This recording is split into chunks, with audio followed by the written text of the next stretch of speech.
go ahead and call tonight's meeting to order. Tonight is, actually I'm going to have everybody stand for the Pledge of Allegiance. I pledge allegiance to the flag of the United States of America and to the republic for which it stands, one nation, under God, indivisible, with liberty and justice for all. All right, thank you everybody. Move on to tonight's agenda. Has everybody had a chance to take a look at the agenda for evening?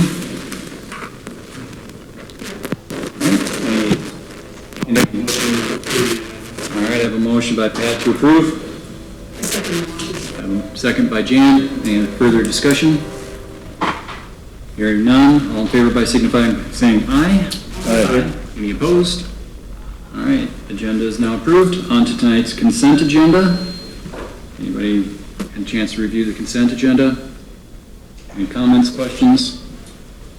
Make a motion to approve the consent agenda. All right, I have a motion to approve the consent agenda by Dan. Second. Second by Troy. Any further discussion? All in favor by saying aye. Aye. Any opposed? All right, consent agenda is approved. All right, now I will go on. I'd like to go ahead and open up the public hearing to consider amending the City Code Charter Chapter 15 to include Section 150.120. This pertains to the solar garden wind generating facility regulations.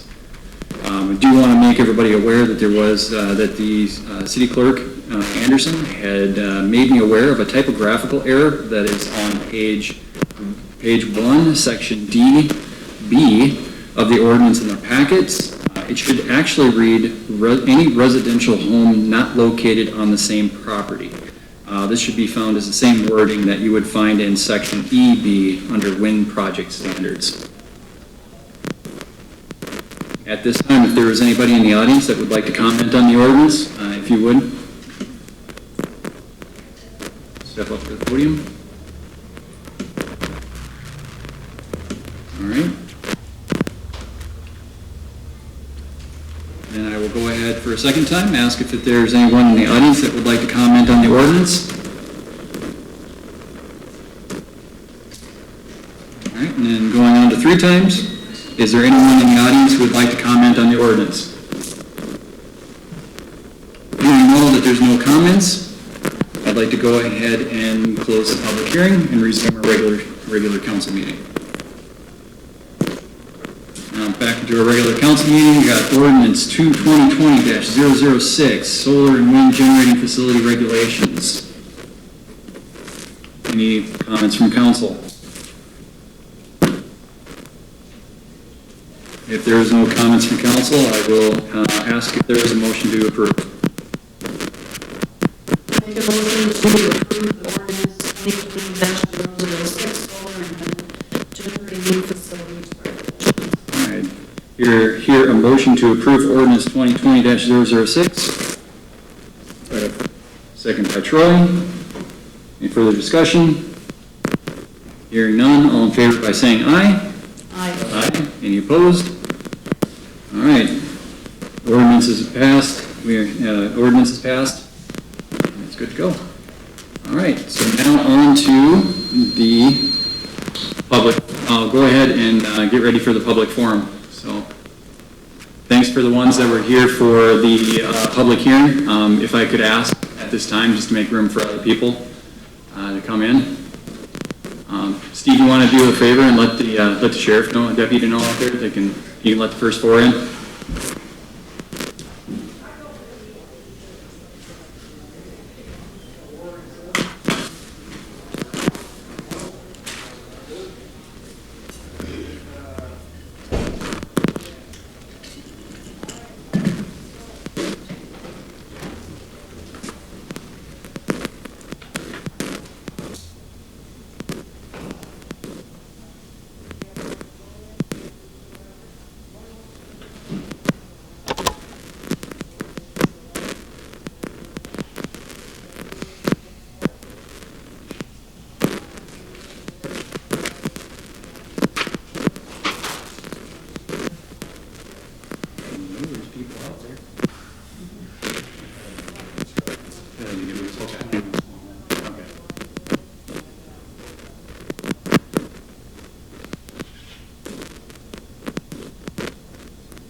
there's, if you see the 4 chairs that are there, if you'd have a seat in each one of those, please.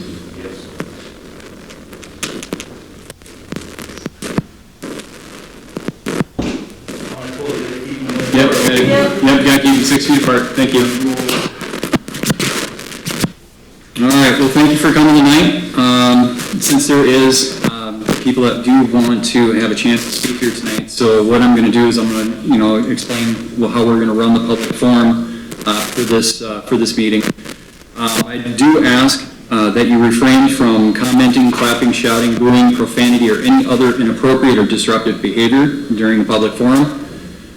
That you will refrain from private conversations while others are speaking. That you will remain seated until recognized by me, unless you are exiting the council chambers. Any and all comments or questions are to be directed directly to me. Once it is your time to speak, state your full name and address for the record. You will be given 2 minutes to give your statement. Once your 2 minutes are over, I will ask you to leave the council chambers in order for others to be able to come in and have a chance to come in and speak. But I do want to let you know that during our public forum, the council will not be taking any actions or make any comments based off any of the statements that are given here tonight. So with that being said, I'll take the gentleman with the black mask. You can go first. So step up to the podium. You can take the mask off too. I just wanted to come tonight to show... Before you get started, yeah. My name is Kurt Hoffman. I live at 692 State Street North, and I am a resident of Eden Valley for 10 plus years. I just wanted to come tonight to show my support for Chief Bernie Junker. He does a fine job representing this community and watching over the citizens. I think we all take offense when people take offense towards him, and you would be fools to ever think you can find somebody better to do a good job. Thank you. Thank you very much.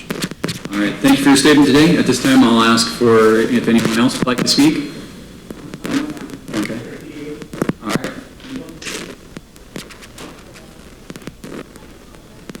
How we doing, people? All right. A lot of strange times going on nowadays. Well, if I could, no worries. Dennis Markwood, 58078 Street, Eden Valley, Minnesota. The world is in utter chaos right now with everything that's going on and everything's being misinterpreted. I've known Ernie Junker since I was 18 years old. One of the best people I know.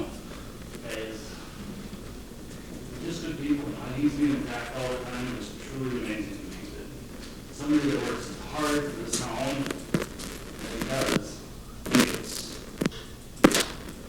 put down for caring about people, doing things for other people, and just being there for people when they need somebody. The guy has got awesome kids, they're wonderful people, they're all the same citizens, they're not bad people. He's being attacked for something that was misinterpreted. It's foolish. I don't know why anybody in their right mind that Ernie's whatever's going on here. He's not. He's got a hard time. He get the shirt off his back. He does it on a daily basis for this community. I don't know anybody else that works as hard for this town as he does.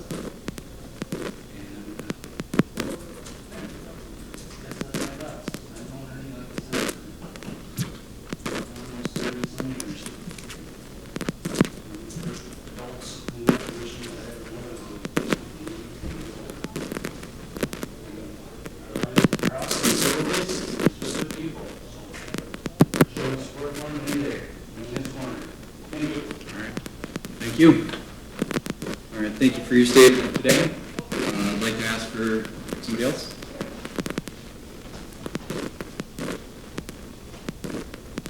Hi, Kate Markwood, also same address, 58078 360th Street. I've been in that alley for maybe 7 years, and Ernie welcomed me with open arms. He is, as my husband stated, one of the most outstanding gentlemen that I've ever met. In today's world, where people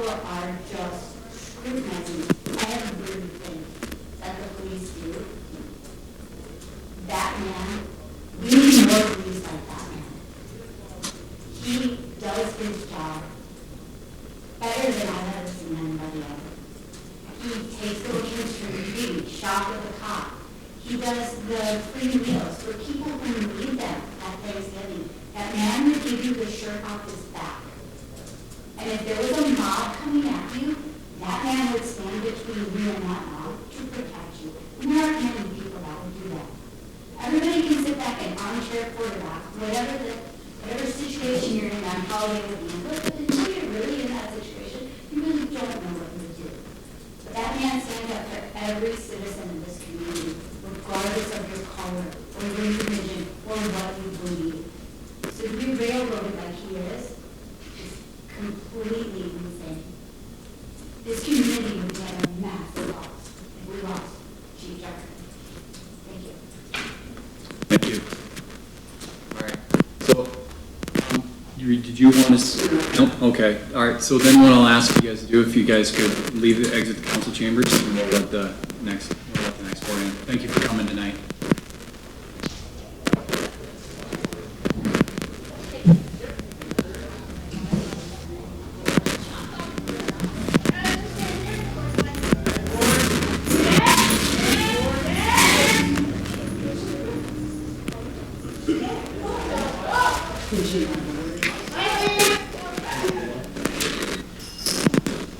If you guys would please have a seat in one of the 4 chairs that are there.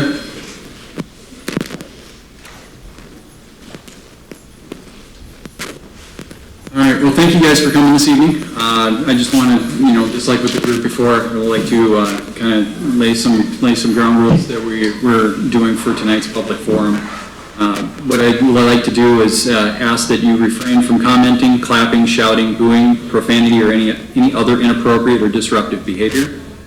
That you will refrain from private conversations while others are speaking.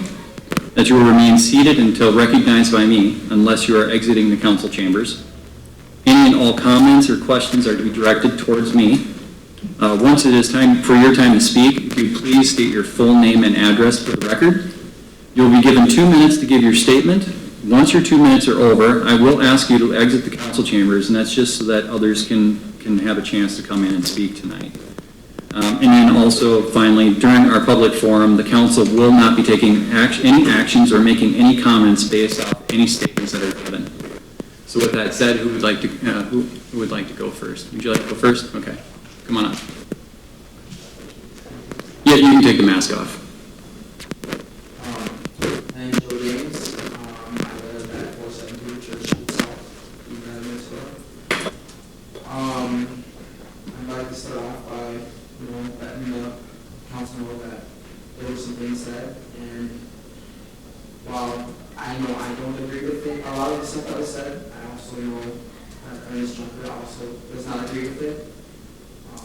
He's raised me since I was 10 years old, so he's not just another man to me, that's my father as well. The only man that I know to be my father. So I just want to point out that a lot of things that are being said about him, that's not the man he is. And if that's truly what people see in him, then they truly don't know who he is. I've been with him for what it feels like my whole entire life. He's grandfather to my son, Kyrie, who's 3. His papa, love him to death. Knows my mother, knows my brothers, my sisters. We're all family here. I couldn't tell you where I would be if it weren't for him. I've grown a lot since then, and I'm the man I am today because of that man. He's done a lot for me. And I just want a lot of people to know that. He's very sincere, and always means well. He does a lot of things for people who realize and he does. It's an actual gratitude or thank you. It's just that that's who he is. And that's always the man I've ever known him to be. There's any questions or insight on his character. I think that speaks volumes.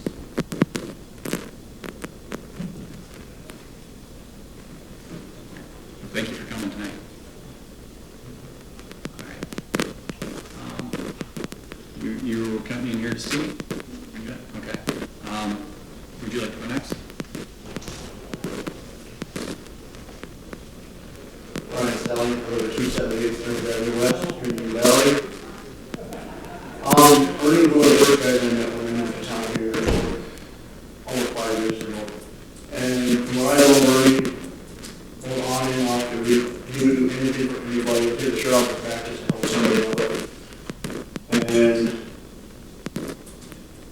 when it goes to the level to agree with everything you said, and I won't agree with everything either. That's not me, it's not the guy that I've gotten over the last 5 years. He's a man who would do anything for anybody in this town, he's shown that. I've seen it more than once, since I've been here, multiple occasions. So, I don't know what to say, besides, he's a blessing for this town and everything he does for it throughout the year. Thank you.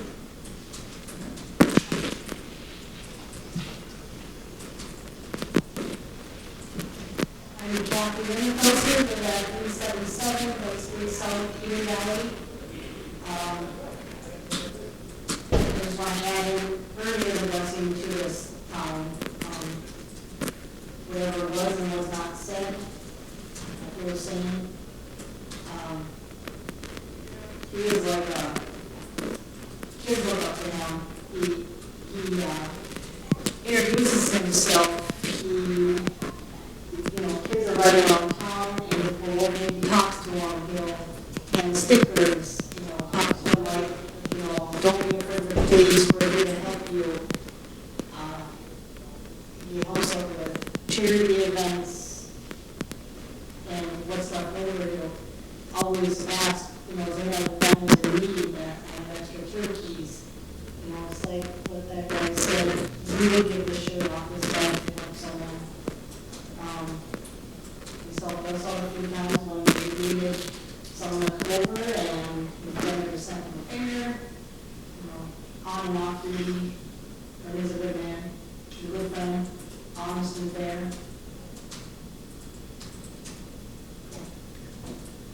Thank you. Thank you.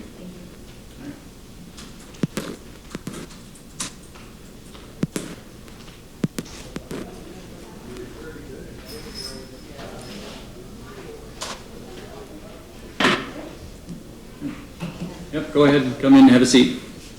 We'll wait for the, anywhere in the 4 seats that are available. We'll wait for a few more to come in.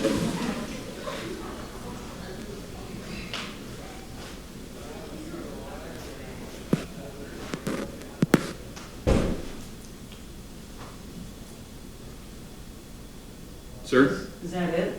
Are you here for the public forum? Yeah. Go ahead and have yourself a seat. Oh, okay. Thank you. And is there one more person out there? Yeah, I think we're trying to get another, in here. Wait, can I go check and see? That's fine.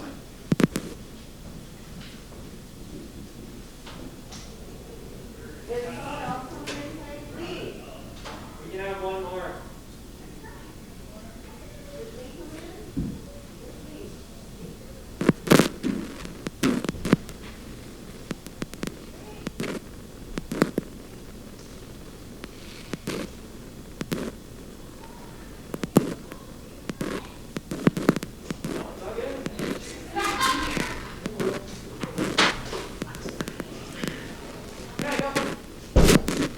Yep, go ahead and have yourself a seat.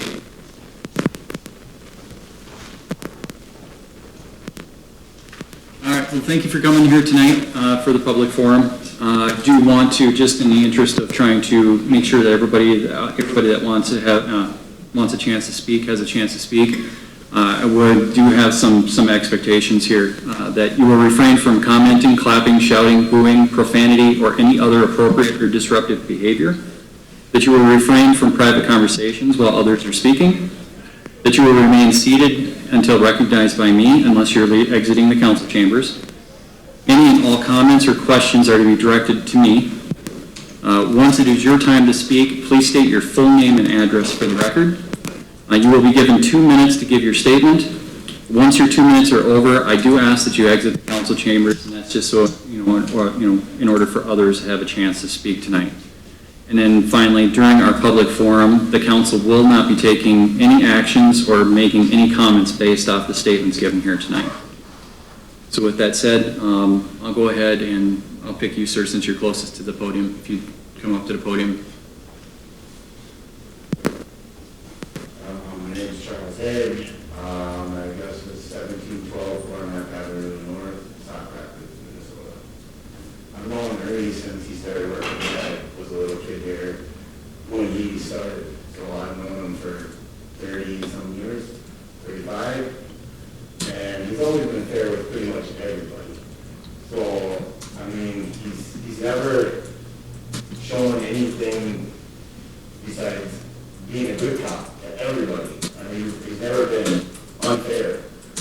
And I think that the meetings, that this whole thing is, I mean, I can't swear, so I think it's a crock of crap, you know? I don't even know why we're having it. It's what, because of cancel culture, or what's the deal? Why are we even here? That's a question for you. Unfortunately, yeah. Well, unfortunately, we're not going to make any comments during this since this is a personnel matter. I know it's frustrating, but that's that's the way that we're running this public forum tonight. So you won't answer any questions? Unfortunately, I'm here to tell you about him and that's it? yes. Okay, well, all I know is he's always been fair with everybody. He's been just a great cop. He's just part of this town. I don't even know how it wouldn't be valuable or things like that. So that's all I have to say. All right. Well, thank you for coming. All right. So I'll just stay in the front row there. Would you like to go next?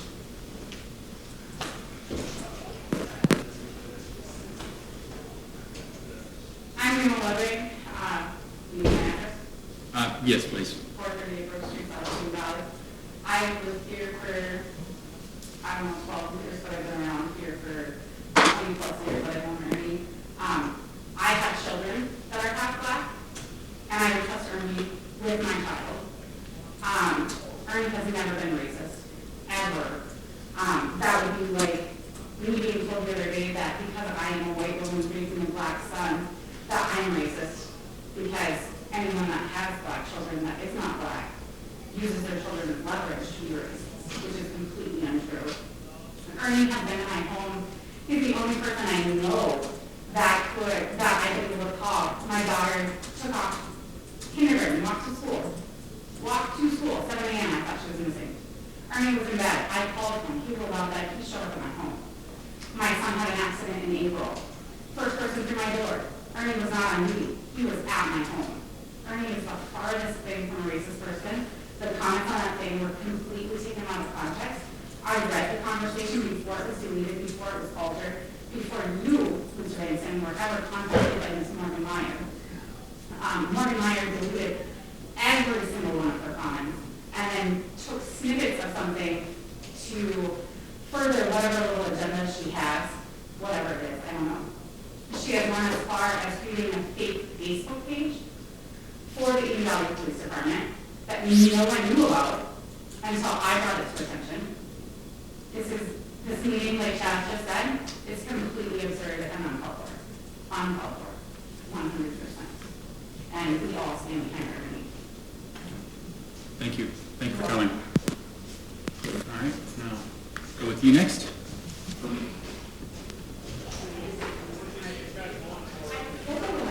Yeah, you can pick it up.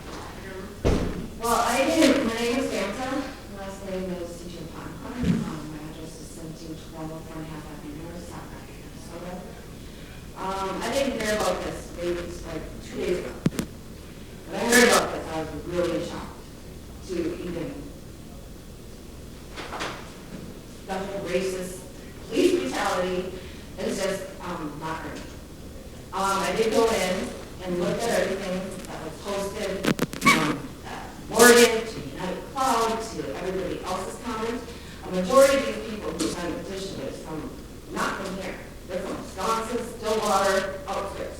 They have no clue what Eden Valley is about. They don't know Ernie.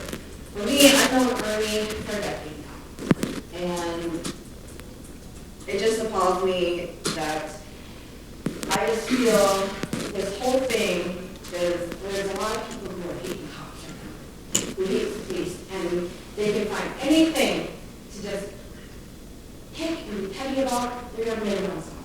I'm a racist, okay? For not liking the rioting and looting and vandalism and the harassing and, all that stuff that's going on. But you know what?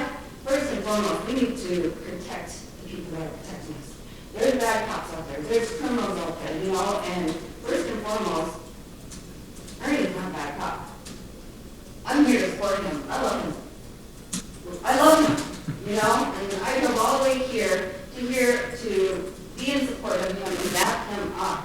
I'm self-employed, I take care of other police officers around my community. I make sure that when I do take care of them, they are ready to go out there and deal with these people who are causing them stress. Every day is going to be stressful when they're on call. So I can't imagine, that they have to deal with that, and then there's people out there already hating cops, and then you have to have this kind of stuff to be thrown at them some more, But again, I was really thinking about this too, it's like, where are these people who are actually doing this to him, or to the other fellow officers? I think this is not needed to even be, he doesn't even need to be here, you guys don't even need to be here. This is just a waste of time for you guys. Again, the whole racist, the police brutality, there's nothing here. There's nothing here. It's just a energy brought over and just trying to make something bigger than what it is now. It's nothing. So I just, again, I can say a lot more, but again, I love Ernie.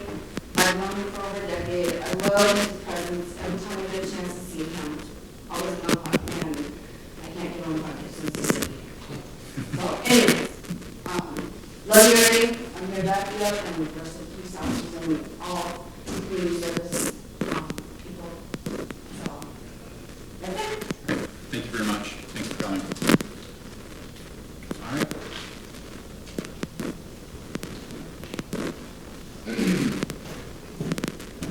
My name is Aaron Danielson. I live on Indiana. I guess I just want to say it's going to be a tough follow, but I don't live here now. I grew up here, and I was thankful for that. I kind of work up my own, and probably two of the worst times in my life were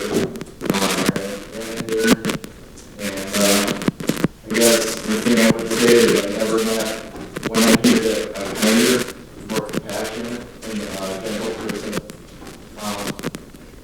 It made a big difference. I didn't have anyone to turn to at the time, and I was making some bad decisions, and it just had a big impact on me. And I just wanted to show the support that you showed me. Thank you. And I just think this whole thing is a joke. So, All right. Thank you. Thank you for coming.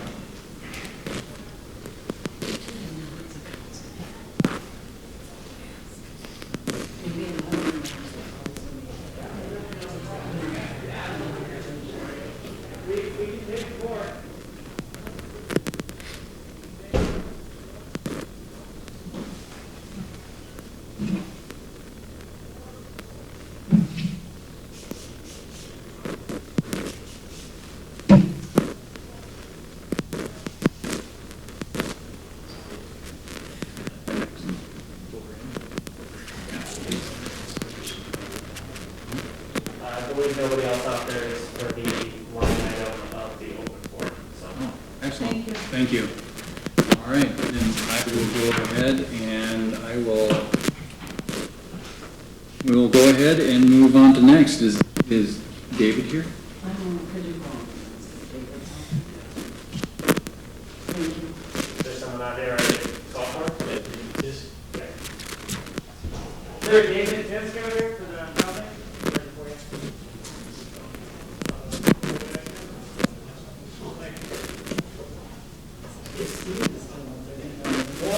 Hey, David.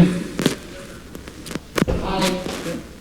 Yes, I am, or just want to see? Yeah, just remember to sign in when you leave, but you can go ahead and have your, actually, you can go ahead and come right up to the podium and, yeah, you can take your mask off too. Great, good evening. Thanks for coming in. I think we're going to talk about housing and tax abatement and maybe some workforce housing as well. Should I just, Mr. Mayor, should I just start? Yeah. Talking about the ideas that we've talked about here for maybe 9 months now? Yeah, that would be a good place to start, and then, maybe give yourself a little, and I know some of us on council know who you are and have talked to you in the past, some of the others might not necessarily know your background and that, so if you could give a little bit of both, that'd be. Yeah, so I live in Eden Prairie, and my business partner lives in Minneapolis. And I've had a lake home in Litchfield for the last 20 years, so that's why I'm kind of out here in the community, sold my business, retired several years ago. And I've been bringing my partner out to Meeker County, trying to look at ideas and development and things. And Meeker County put the townhouse portfolio up for sale in 2017. So we bought that portfolio of townhouses in Cosmos, Watkins, Eden Valley, Litchfield, Dassel, and Grove City. So there's a total of 76 units. What I didn't realize when we purchased that portfolio was that there is a really shortage of housing in the county. And I found that out because we started getting incoming phone calls from the cities where we have housing, asking if we would build more. So in a couple of these locations, we have extra land where we could build. Watkins was the first city that reached out to us and asked if we would consider doing some additional development on land adjacent to our townhouses that the EDA owned. So that's kind of how we are out in Meeker County now doing this. So we have the Watkins 20-unit apartment project that will be starting, and we'll probably break ground in about 2 weeks.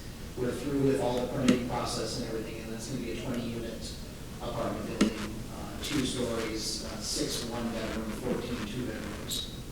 And we have also purchased land in Litchfield. Litchfield is unique because it's in an opportunity zone.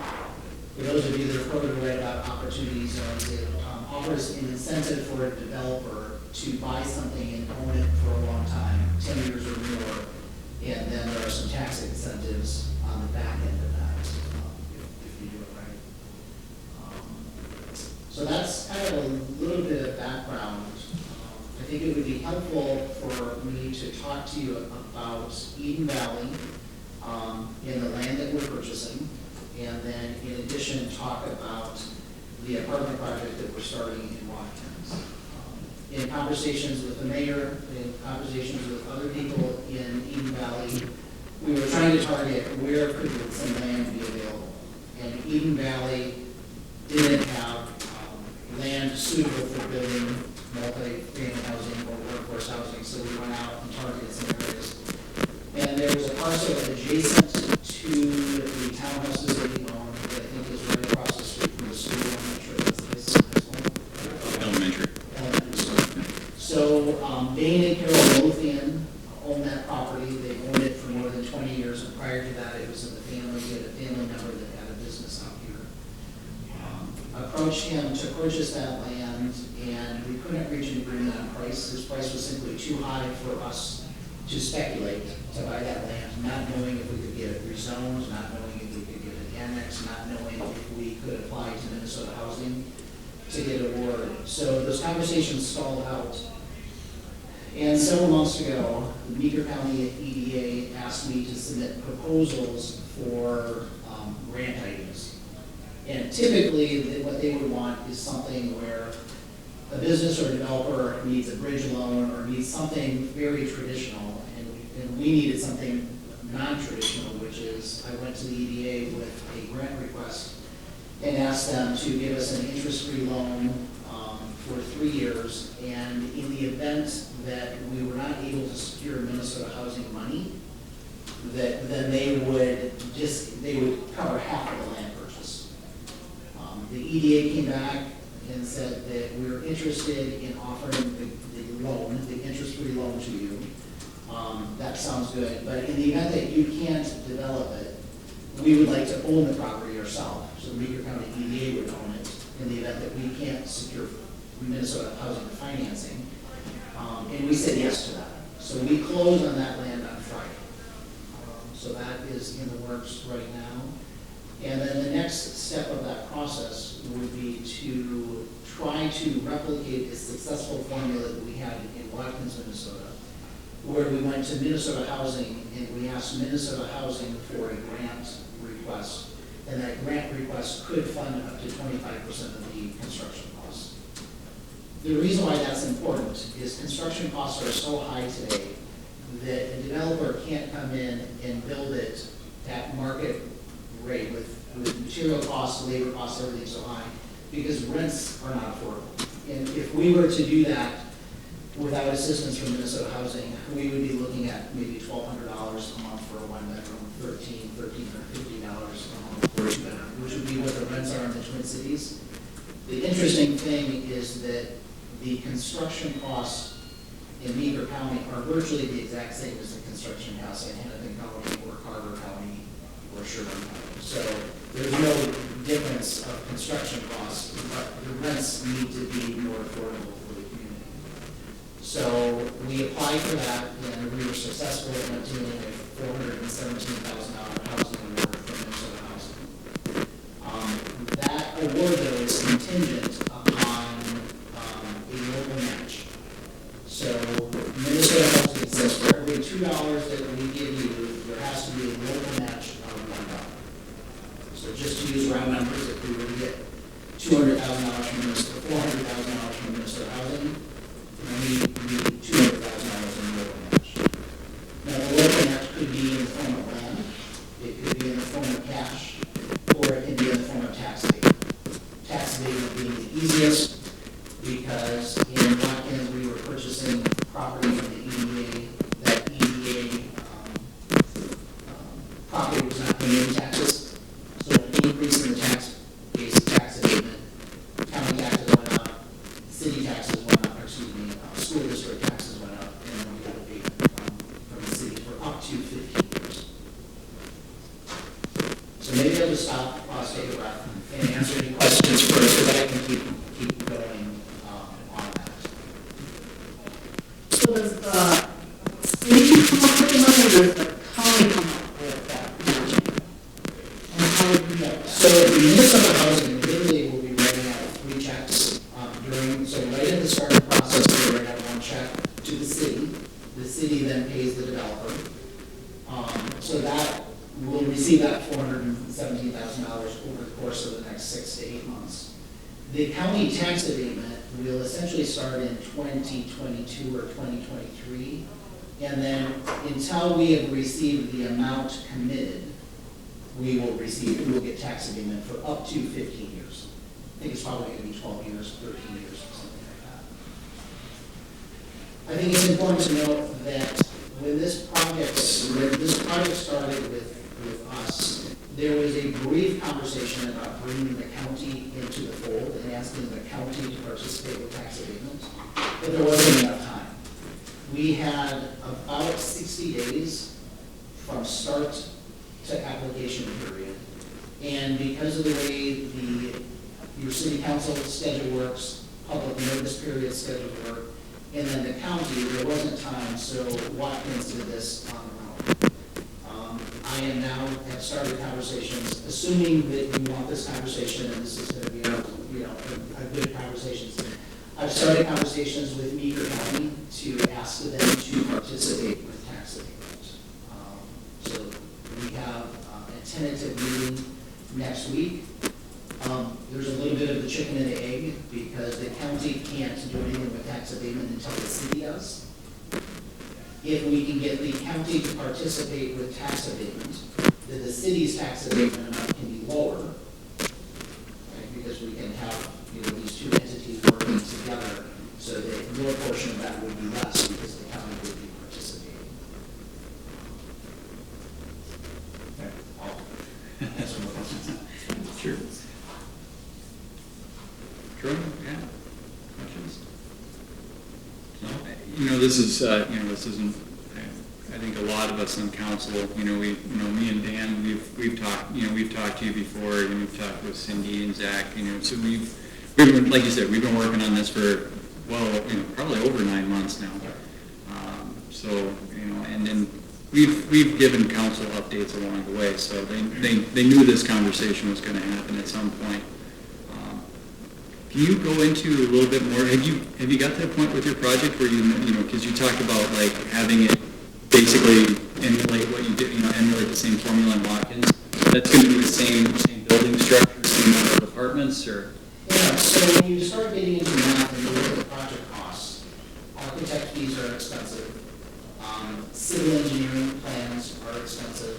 So my thought right now is that if we have found something that works and it works well for the community, why not do the same thing and save 5%? Maybe it's $30,000, $40,000, $50,000, whatever that number is, to try and do that. So that would be my initial recommendation to the council, is that we look at building the same 20-unit apartment building, the same footprint, the same floor plan. We have all of that work done. When we submit it to Minnesota Housing, we send in preliminary plans. You have to have an elevation, you have to say the structure is this long, this height, but you're not going into building construction plans. We have all of that done now, and we are in the dirt here in just a few weeks. And that's nice because we know the plan that we had 6 months ago, we actually know this time exactly, and we have a cost. So for Minnesota Housing, we submitted a project cost of $2.6 million, and up until just about a month ago, we were under budget, down about 10%. Materials costs continue to go up, so now we're not really sure when that's going to come up. We come in with final pricing.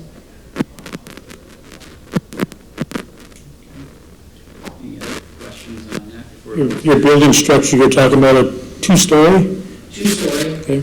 Two-story, I'm going from memory, but I want to say it's 150 by 70 feet dimensions. Now, in that location, we have 1.3 acres. In Eden Valley, we have 2.5. So we have significantly more land to work with. I think that would allow us to think about if there is a phase 2 down the road. At least we can do a site plan and lay it out. We certainly don't need 2.5 acres for that one structure, so it would allow us to have maybe a plan, 5-year plan, 7-year plan, something like that, for potentially phase 2. We should talk about scheduling a little bit. So typically, we haven't talked about this Minnesota Housing Award. This award is, what I'm told is the simplest and most straightforward award that comes from Minnesota Housing. There are very few requirements, there's not a lot of compliance and regulations and burdens put on either the developer or the city. Because this city or the local municipality has to participate, for every $2 they have to participate in $1. Minnesota Housing is really saying everybody has skin in the game, so we'll trust you to manage it and have things done the way that they should be done. Typically, the window for application opens in October and closes in November. And that's important because then when it comes springtime, one of the criteria for Minnesota Housing is you have a project that's ready to go. So it can be built in the next year. They don't want plans submitted and they don't want to make an award for something that is going to happen 2 years from now. So the application period closes in November. Takes them maybe 2 months to go through their boards, go through their approvals, so maybe sometime in January, the awards are out. And that's particularly important just with the timeline that we have here, because in order to get an application in, your council would have to pass 2 resolutions on one saying that they are going to participate in the Minnesota Workforce Housing Program, the dollar amount that we're going to be requesting from Minnesota Housing, and then also that you're going to contribute tax abatement, assuming that that's the only viable option, cash isn't. So they have to be submitted with the application. There's a public notice period. Cindy and I have talked about how many days things take to go through regular notice periods and the cycle of meetings. But I think the most important thing for the council to consider is if we go through this process and the county says no with tax abatement, then would you follow in the manner that Watkins did and just do tax abatement on your own to meet the requirement for the state match? Follow me? Yep. So- Yeah, it's stuff that we talked about a couple weeks ago when we were discussing timelines and that stuff. So, yeah, and that'll be something that we'll talk, so the council that, we're not gonna be adopting any resolutions on this tonight except for the one for the annexation here shortly, or the annexation process. But yeah, we'll definitely talk about that and have those resolutions looked at and potentially approved for you. I want to try to be mindful of everybody, be mindful of your time. Is there any other questions for David? Yeah, I got a question. When you do these projects, for the building, do you typically bring in carpenters from the metro area, or do you try to find local talent? Yes, so Minnesota Housing has two programs. One requires us to do prevailing wage, which makes it harder for local contractors to participate, and it makes the record keeping on the city very burdensome. If we keep the request from Minnesota Housing below 500,000, then we're not subject to prevailing wage and we can hire local. So we're using what I'll call a local electrician. In Watkins, we wanted to use a local excavator, but he was booked. That was Ron Nonish. And our architect is from Watkins. We're using the bank in Watkins. So we want to do that to the extent we can. However, we are tied to our general contractor, because our general contractor is the one that's going out and getting bids and bidding the project. So at the end of the day, we need to let them hire the people they want to.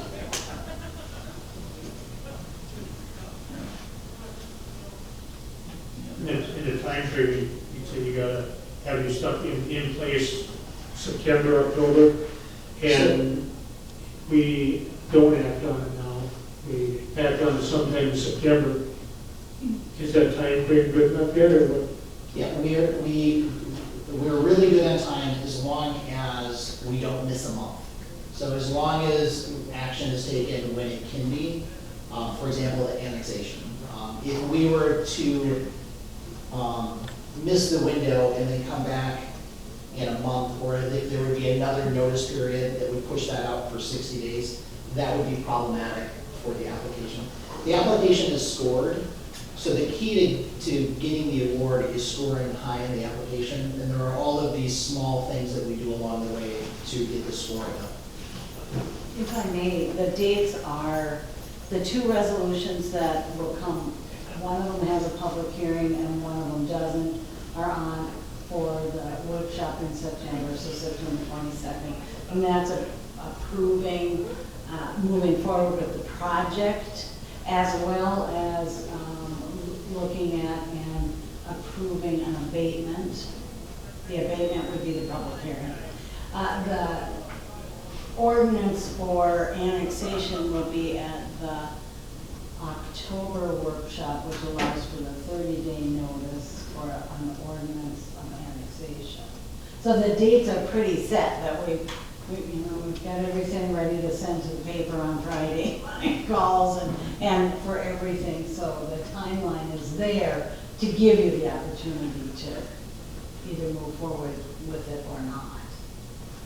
So at the workshop, you'll have time to talk more about abatement. I'll have the stuff from our financial person as well on abatement, and that way if you have more questions on it, you can do that then. The township agreed to go along with annexing them? The request is from David, not. Oh, okay, it's not from us, it's from you. Right. Okay. Yeah. Well, I don't want to, this is interesting because for some of you I haven't met you at all, so I'm coming in here and I don't want to be too assumptive, but I have had to be assumptive in order to get communications into the county EDA, in order to get the grant for the land, in order to tee up the Meeker County. Meeker County has their own separate tax abatement policy, and with that policy, they have a committee. So I have needed to get communications out to the committee so we could have a first meeting, so we can have a second, and then that would have to go to the county board. So the tax abatement committee has to make the recommendation, but then the county has to vote on that. So in my communication to them, what I've asked for and what I would propose to the council is that the city consider tax abatement in the amount of $180,000. However long that takes, whether it takes 11 years or 12 years for the tax abatement. And we ask the county for $80,000. Okay, so that's $260,000 in tax abatement. And with the project in Litchfield, we have $235,000 in tax abatement. So there's a reason why I'm trying to get a little bit more. One is that if we can get a little bit more, it helps our scoring. So the more the local matches, the more likely it is for Minnesota Housing. Minnesota Housing right now only has $500,000 left in this pot. So what I want to do is I want to put in an application. When I say I, it's your application. So this is not my application. It's the city that applies for it. Cindy, you and I would do all this work, and whoever else you have, there to help you. But we want to submit an application strong enough that we think, boy, we've got a really, really good chance of getting this. The reason why we asked Meeker County EDA for a 3-year loan for this is so that if we don't get it this fall, that when the next funding cycle comes through, that we could apply for it for the next funding cycle. But in my conversations with everyone, I really think that we can score really high. I want to say I don't want to do this because we did it successfully once. I think we can do it again. Because all of those subjective criteria, we just make them a little bit better. Yeah, and if I remember correctly, you've been talking to somebody that actually is part of the program at the state level, helping you out with what's going to be needed for this round of funding. I just had a conversation with them a week and a half ago, because they're trying to get a little bit more money in this pool. So that's one of the things that could happen. And then if this cycle ends, then there's no money in the pool for 2022, and they want more. This program is specifically designed for communities of less than 5,000. So the city of Eden Valley is on the list of approved communities. If I tried to do this in Chaska or Chanhassen or St. Bonnie, it wouldn't go through because it's not designed for that type of community. So I think the one thing that's important for you to all to consider and just think about is if the county says no, then we need a plan B. And that plan B would be then for you to increase the tax abatement at least to the minimum. And the minimum is going to be that $1 for every $2 that we got. Everything comes together, right? You thinking starting next year, building? We would love to, with the only caveat that it's going to be so nice for us to start pre-leasing in Watkins. The thing that scares us the most as a developer is I'm confident that if we went out and we built a 6-plex, that we could rent all 6, or if you built 8. What we need to do is we need to rent the last 3 units. So going into a 20-unit apartment, we need to feel really good that we can rent the last 4 units. But as long as everything looks good, we would want to start in the spring. And then our construction or our contractor who would be finishing up one project would go in, and it would be really nice because then we would be doing the same structure a second time. I think that's a real benefit for us, moving forward, and getting that, because we got the Bobcat expansion. I've had a conversation with Judy with the chamber in Litchfield. I mean, they've got businesses looking for people, for employees. We've got a new, what do you call it, an egg manufacturing plant or some type of egg place going between us and Litchfield. That's like $100 million. We would have a real opportunity to, have some of those workers that are going to get paid decent wages, renting these from big apartment complexes. If we, and I say we, if you are successful in getting the Minnesota Housing Award, you would then, in my estimation, be probably next in Beaver County to add housing, so Watkins will be in. We have a site plan that was just approved in the city of Litchfield. We have 10 acres rezoned to R3 for multifamily, and I have a 96 unit site plan that's approved. But that project is much more complicated, it takes much more money, and this program that we're talking about is not applicable to Litchfield. So I see that as a benefit to our community, because as other housing goes up in the county, you'll be before other things, or at least things that I know of. All right, so then, what we'll do is, we'll definitely be talking more about that at our workshop here coming in a couple of weeks. Be talking about the abatement, talking about that. So the next thing I'd like to try to bring up while you're still at the podium here, is that the, accepting the petition for annexation for the property that you're gonna take control of on Friday. Everybody had a chance to take a look at that. Anybody have any questions for David specific on that? This is a really document that's needed by the state of Minnesota for annexation. It's not so much from David as it is, this is a requirement by the state of Minnesota. In order to annex a property, you have to have the council even approve that we got an application to move forward. So you have to do this so that we can even advertise for the public hearing. So basically, this is the beginning of the process for David to get that annexed into the city. All you're saying is that I got an application and we're accepting the application for annexation. You're not approving the annexation. Choose my words wisely. Any questions on that? Any questions for David on that? Well, the way I look at it, we've been talking about trying to do something. We have an opportunity. Let's do this. So with that said, if I can make a motion, resolution 2020-023, accepting the petition for annexation. All right, I have a resolution to approve the approved resolution 2020-023. I'll second that. I have a second by Pat. Any further discussion? Hearing none. All in favor signify by saying aye. Aye. All right. Well, the resolution carries. Thank you, David, for coming in. Be in touch soon. And then, all right. Go I'll ahead. just add a thing to it here quick. You mentioned the chicken barn. Sorry, Tim? The mayor wants to let you address the council. And I just want to address the chicken facility and workforce housing. On Tuesday, we did approve, planning and zoning approved last week, the facility, about 8 miles south of town here, and we approved it on Tuesday morning.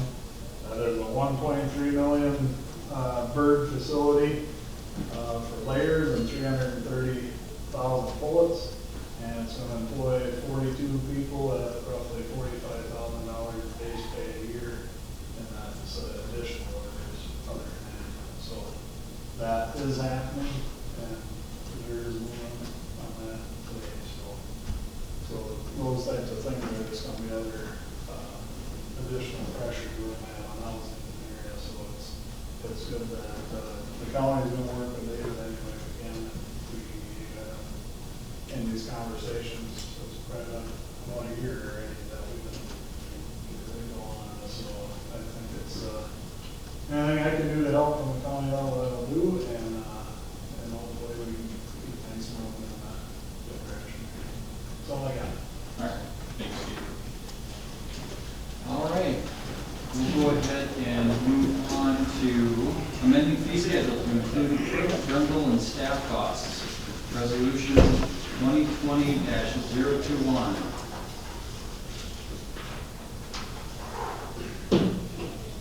Let's take a look at that one.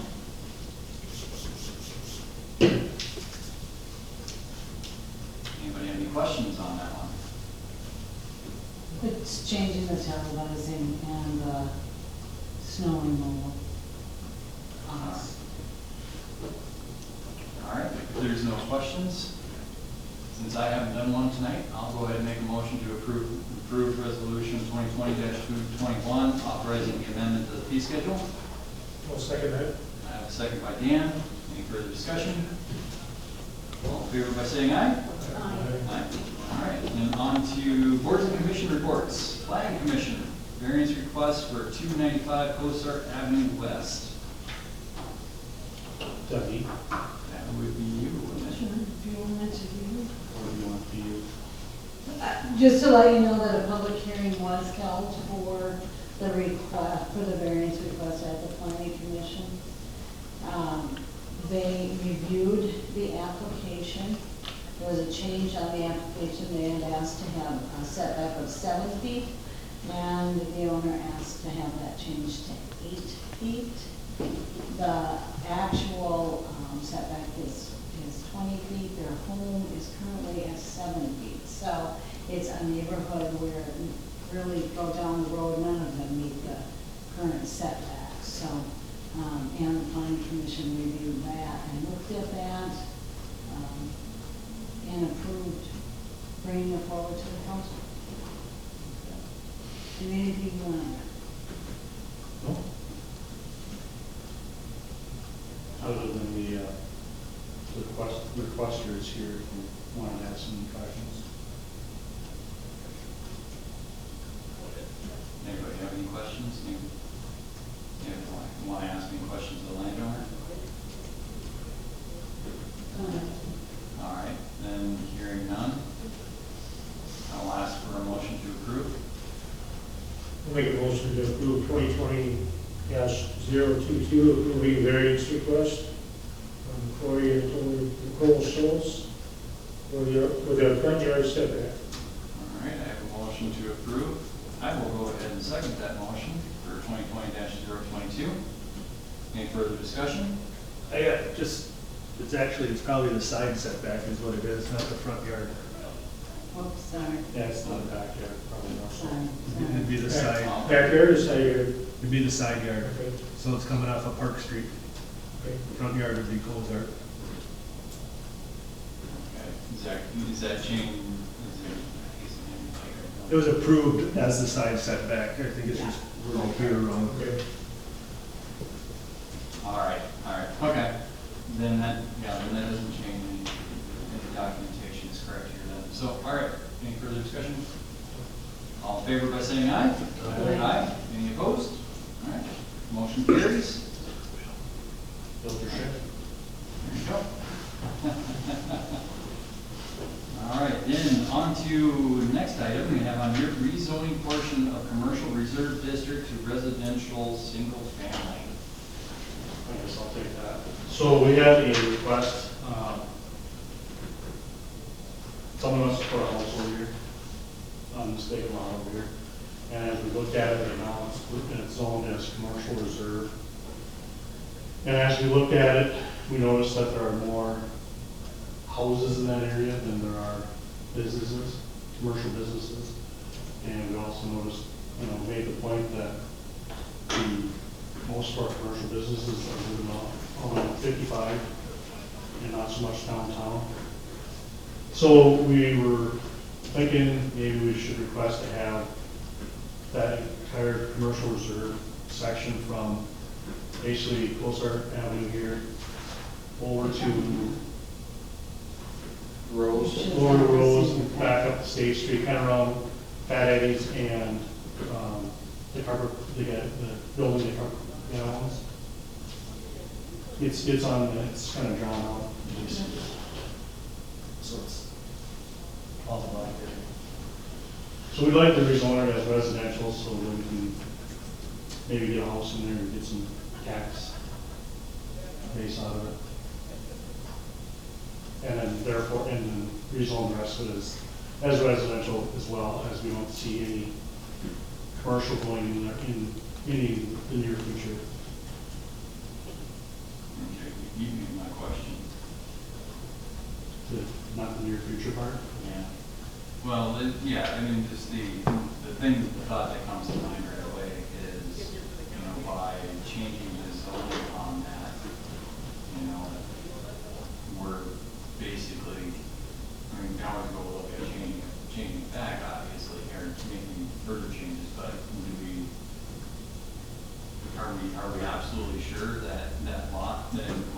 there couldn't end up being some type of commercial business at some point?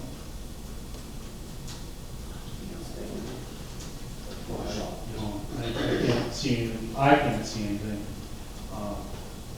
Yeah, as the board, we couldn't see anything coming down the pipe.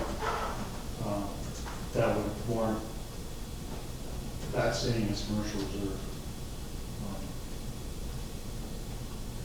Because you got a couple of businesses that are in that rezoning request that you want to do. Right, so I'm trying to remember how we talked about that the other night. So basically, they could stay as businesses as long as they stay as businesses. So if they're sold as a business, right? If they're sold as a business, they can stay as a business in it.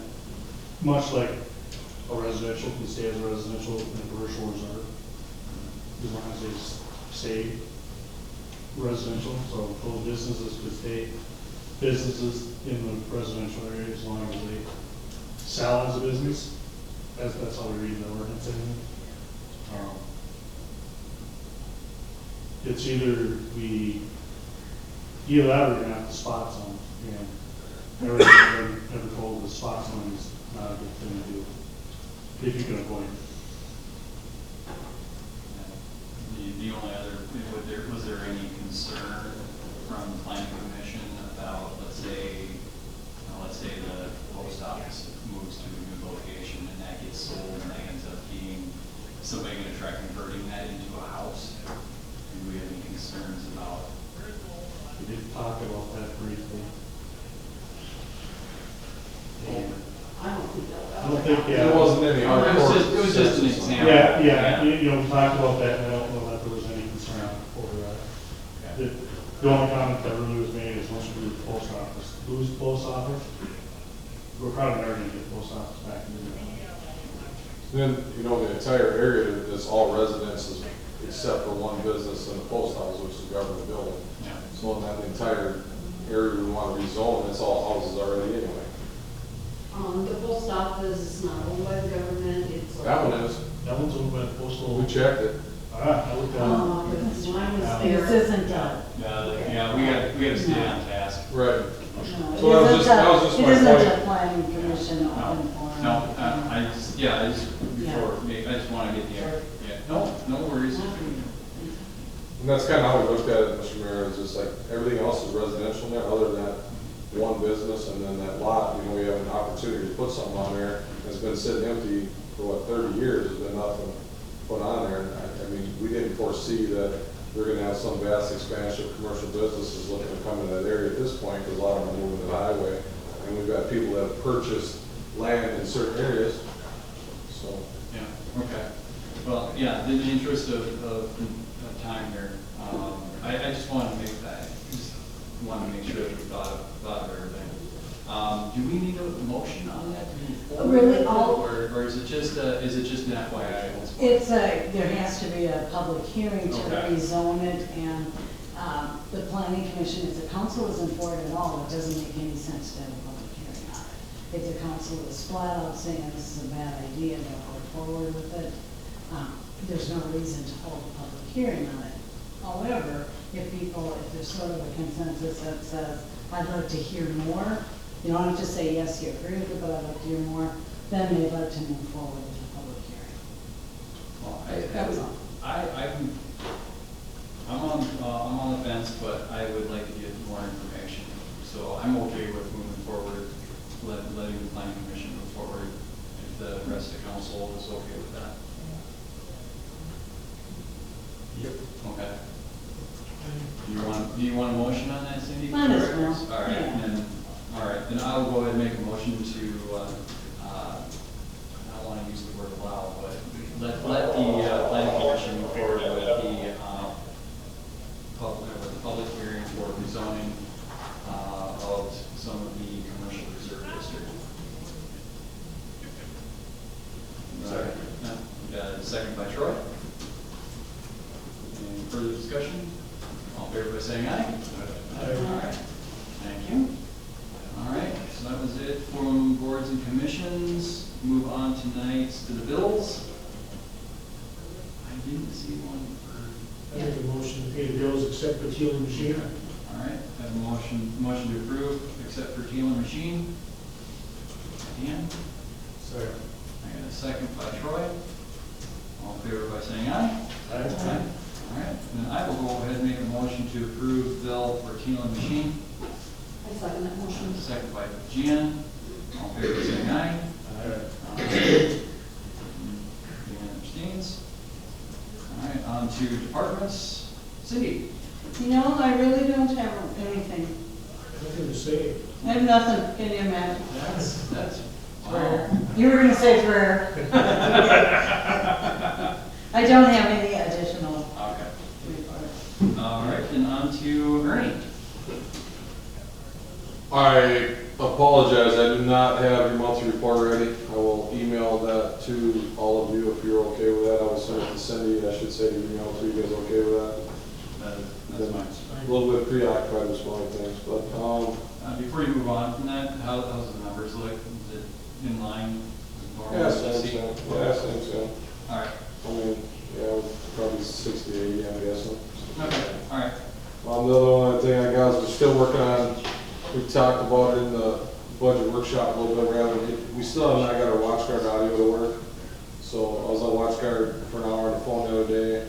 So the last resort is they're sending me out a new docking station, a new cord, and a new antenna. And that means pretty much everything in that rig is gonna be new other than the display monitor.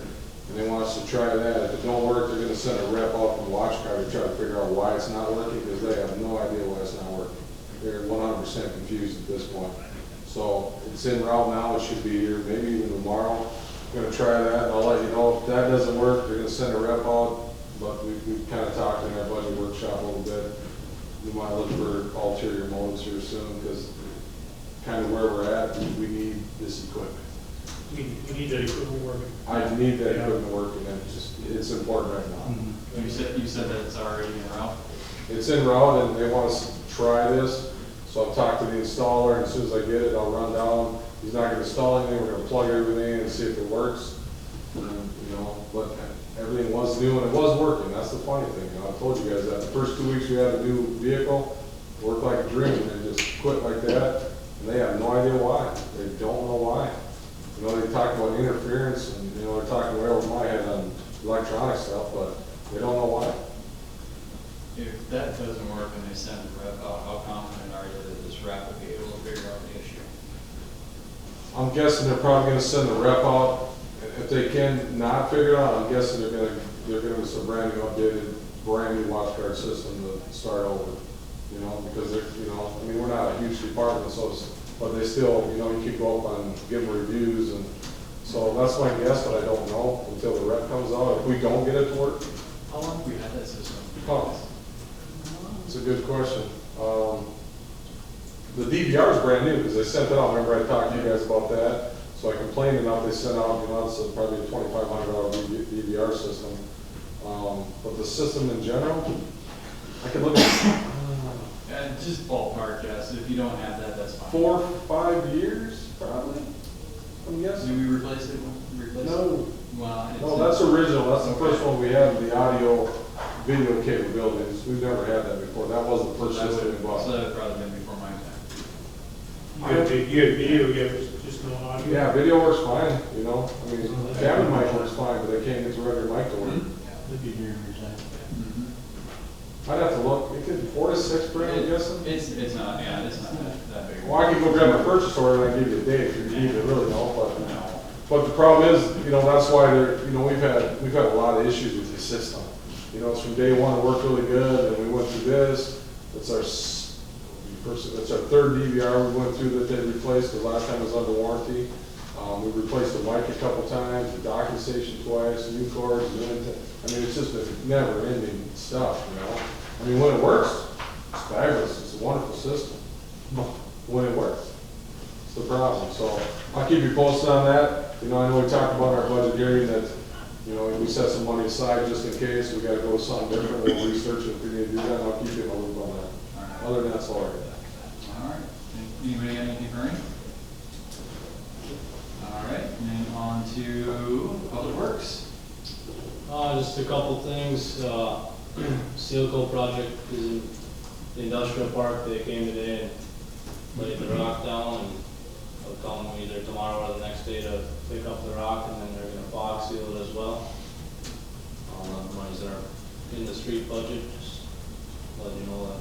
When you talking fog seal, is that the black covering that we put over the rock to hold it in place? Yep. Okay.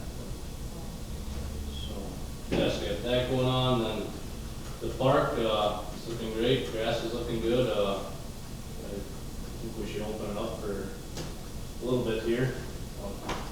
Okay. Absolutely. Any reservations from council? Open it up soon. Yeah. Cold weather's coming. Yeah, we don't have much time for that. Yeah, we don't have much time left, but yeah, no. Cold Spring opened theirs this week. Last week, by there today, and it was bad. So, yeah, go for it. Just in time for Labor Day. There we go. And then, one other thing I got, in front of, the old funeral home, they got that stamped concrete when they tore down that building. The excavator was on there, so it wrecked some of that stamped concrete. I'm just curious, if you think it should go back to the regular concrete or stamped concrete. I think we should put it back to stamped, because otherwise, get a couple other projects going on. And there's always that, should it be stamped or should it go to regular? So, When they were going to stamp, they pour the whole thing as one piece and then stamp just that section? I believe so. They can't argue it being red. They have to pour it separate. So it's different color, yeah. That's what the problem is, this whole thing, it's got, you got a foot behind the curb that moves around, then you got 2 feet of red that moves around, and the rest of the sidewalk. It was up to me to rip all of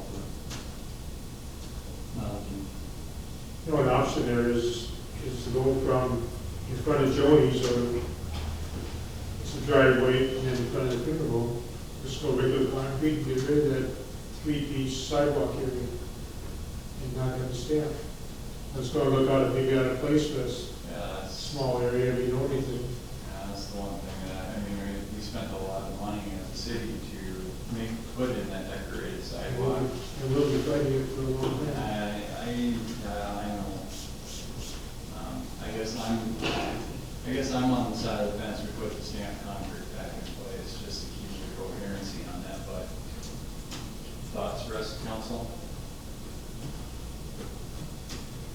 I think it's a waste of time, waste of money, but that's just me. Sounds like we need to have ourselves that sounds like we need to have ourselves a motion here. Well, we wouldn't be paying for it anyway, though. No, the contract. Oh, we're not paying. Contract. The contract paying for it, we're not paying for it. Other than paying for the maintenance on it. Oh, yeah. Yeah, right. But we're already Whatever. making maintenance on Right. the rest of it, you know. Yep. Would they be able to match it though? Yes. I mean, it's already got 5 years of. Well, the color's gonna be a little bit off of what is there, because it's gonna be faded, but they have the same stamp from the people that stamp the rest. It'll be the same pattern.